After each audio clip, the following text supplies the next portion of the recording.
Sous cette canopée pousse un bois qui attire toutes les convoitises. Dans la forêt des Narangs, ce chef de village découvre une scène de crime environnemental. Ces arbres de bois de rose viennent d'être abattus par des trafiquants.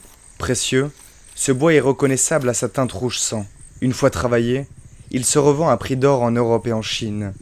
En Casamance, région frontalière de la Gambie, le bois rare a presque disparu. Et ça, c'est le morceau qui reste. Ils vont sûrement les couper pour en faire du charbon. Mais les grands troncs ont été déjà emportés. Vous pouvez les retrouver dans les entrepôts en Gambie, prêts à être exportés vers la Chine. Une fois pillé, ce bois est transporté en camion vers la Gambie voisine. Les trafiquants connaissent tous les passages pour franchir la frontière. C'est derrière de grands murs, interdits aux visiteurs, que les troncs sont stockés, débités et affinés. Un cimetière de bois de rose à ciel ouvert. Début juillet 2022, l'exportation du bois est officiellement interdite en Gambie. Pourtant, aucune mesure n'a été prise pour fermer ces entreprises. Elles continuent de tourner à plein régime, 7 jours sur 7. Nous avons joint les autorités qui affirment ne pas être au courant s'il y a toujours du commerce de bois. Parmi les acteurs de ce trafic, rares sont ceux qui acceptent de témoigner à visage découvert. Ibrahima Bojang a coupé du bois de rose de 2012 à 2017. Un travail clandestin qui nécessite un savoir-faire précis. Voici le processus. On ne descend jamais jusqu'aux racines. On commence à couper au-dessus de la souche et ensuite tous les 2 mètres, jusqu'en haut du tronc.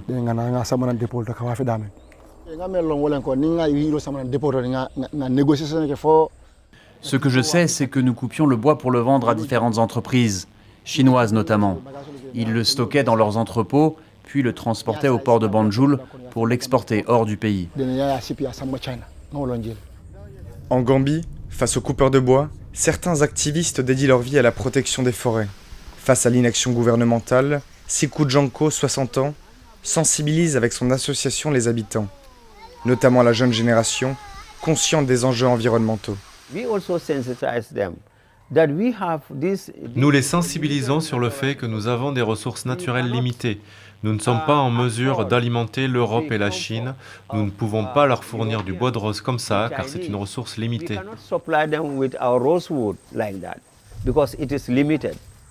Violemment percuté par un SUV en 2002 alors qu'il se rendait en forêt, Sikou Janko a failli perdre sa jambe gauche.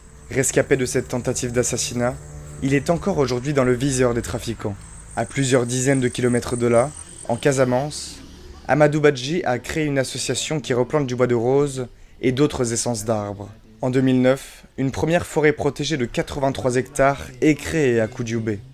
À partir de 2010, nous avons procédé maintenant à la création d'autres forêts parce que les populations, en voyant l'exemple de Koudioubé, c'est les populations, même les villageois qui venaient vers nous pour solliciter l'appui pour la création de ces forêts communautaires. Ainsi, nous avons créé 14 forêts. Ici, ce sont les espèces que nous reboisons dans les zones.